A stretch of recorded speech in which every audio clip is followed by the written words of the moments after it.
cyane champion shot rikomeye hariya igitego cyiza cyane hano atsinze igitego cyiza cy'ubwenge atuje atsinze igitego cy'ubwenge hariya gusa ariko umunyezamu nawe umunyezamu Tabani bin Tabani urebe uburyo amuteye igitego hariya urebe ku munota 33 uyaratereka nk'amakambe mu nyiki umusaza ariko reka nikambakambere buhoro Rio celebration kuva yatsinze urebe igitego ni ibitego uyu nguyu yatsindwa nibyo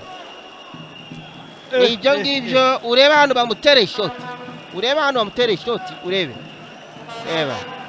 urya arahagaze reba urya arahagaze ibyo yaramaze kubona ko ahagaze nabi yarebye uburyo ahagaze ari kuri rutambi neza cyane Wagner isaguruka ati très bien joué.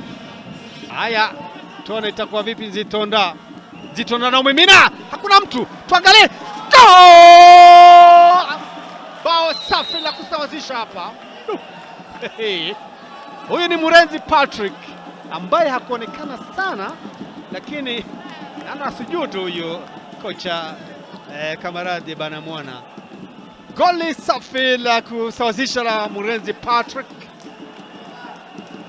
nambari 13 mgongoni baada ya makosa ya hapa na pale. Murenzi Patrick kunako dakika 42 ameweza kusawazisha bao. Gichumbi Football Club 1 Rayo 1.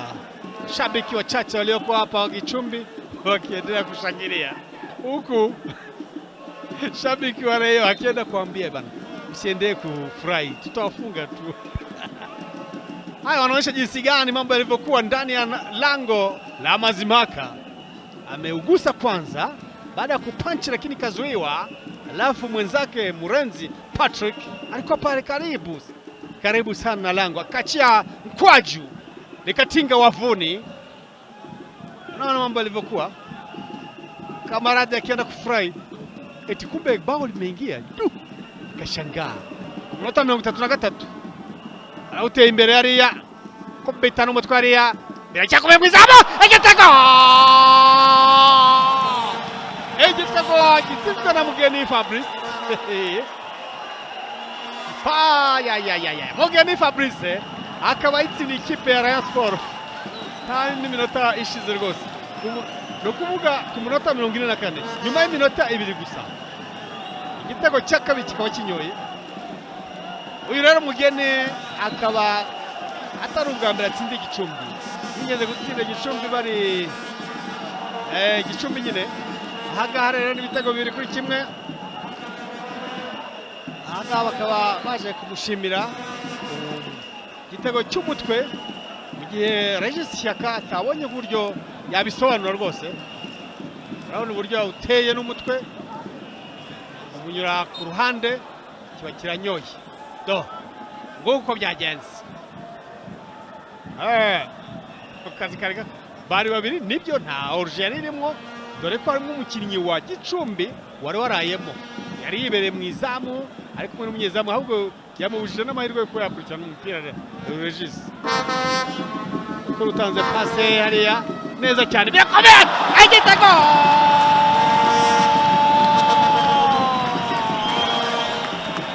igitego cya Jules Ulimwengu wagishakishije kuva kare, ipase nziza cyane ya Rutanga Eric. N'akazi keza cyane gakozwe na Rayon. N'akazi keza gakozwe guturuka kuri pasi iturutse kwa Bukuru. Navuze mpamvu navuga ni ikipe ya Rayon Sport umukinnyi Bukuru Christophe niba arayobora umukino. Reba pasi hano iturutse yari amaze kubona Rutanga ko ahagaze neza. Rutanga nawe ahita akwisa akantu gatoya awohereza Jules hariya. Turabizi ko nta kosa ashobora gukora hariya. Imbere za Zuba hariya bakiye ikipe ya Gicumbi. Imbere za Jules Ulimwengu wabona umupira wahusha rimwe kabiri kuva gatatu no. Ariko navuga ko reba pasi hano iturutse. Ubundi biraba byita telefone. Ya telefone. Mpira ugeze hariya kwa Rutanga Rutanga nawe ahita abona ko mugenzi yakoze muvuma neza cyane, awoherezamo ahita ashyiramo hariya. Jure ntashobora kurata, ariko reba kalite ya pase ya Bukuru hariya. niko umupira ukinwa biriya rwose. Urabona ko Christophe umupira ateye araguterekera neza katika uwanja wa Gicumbi. Haya, nafasi nyingine inapatikana. Eric Rutanga na umimina bali. Goli safi kabisa. Nakwenda kuonyesha jezi lake nambari 3 kwa bado ajambo. Kwa yeye kwa kweli hata kibao kadi ya manjano. Zaki. Na msimu huu ndo goli lake la kwanza, tangu msimu wanze. Anamwambia mimi niko hapa bana, ni Rutanga Eric nafunga goli. Anamaanisha kitu fulani hapa, sababu amekaa nje ya uwanja muda mrefu kwa kwenye benchi. Akanya. Amtafuta mwenzake je? Victor na Gerard.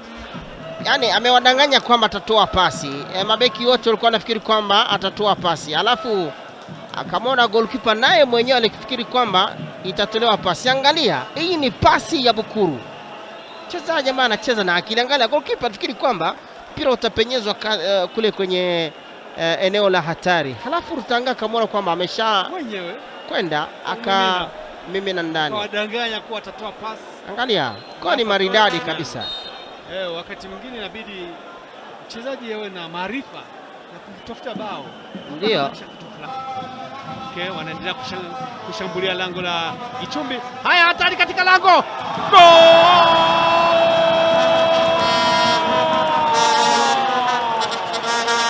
Haya. Ulimwengu Jules aweka kimiani bao lake la 5. Yeye anakataa, anasema kwamba ni offside, lakini hajaotea. Huyu naye celebration zake ni zile zile. Na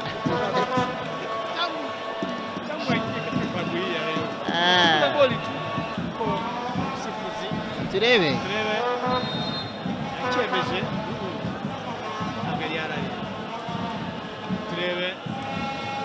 au moment de la passe ariko Jure yarari.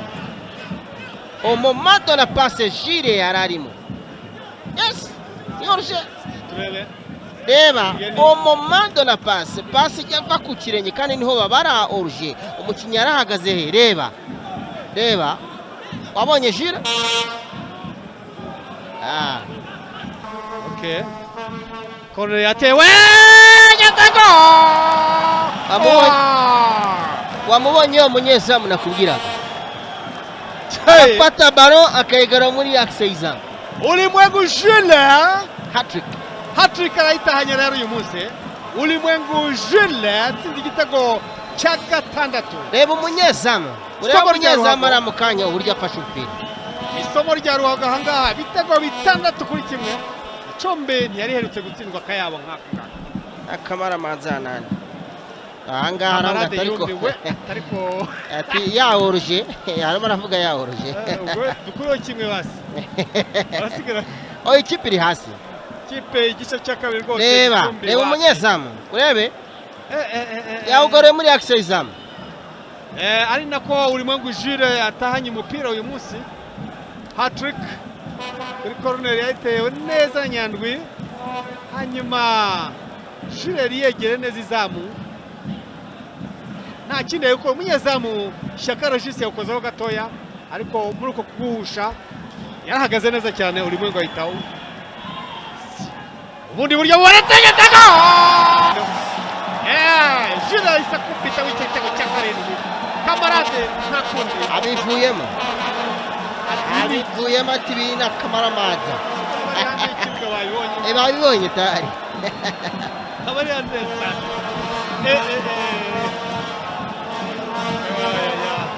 Ayo musore Shyaka Regis ntabwo azabyibagirwa bino bintu. Bimubayeho mu gikombe cy'amahoro muri kimwe cya kare kirangiza. Igikombe cy'amahoro ati ni ibitego 4. Iyi minota sinirwa nyivuga, murayibona murayireba ubwanyu. Abakurikiranye uyu mukino rero navuga ko Gicumbi huye n'uruva gusenya. uko byifashe hano kuri stade ya Kigali Nyamirambo, aho ikipe ya Rayon Sport irimo kwigisha isomo rya ruhago ikipe ya Gicumbi Football Club. Birakomeje hano kuri stade, ngo Harerimana birageze hanze no kurengurwa. Harerimana Fidele tagendaga dore ukuntu byagenze kuri iki gitego cya karindwi. Jure abashakisha izamu rya Muruki nta kindi akora uretse gukina n'inshundura, nta kindi. Ubu ngubu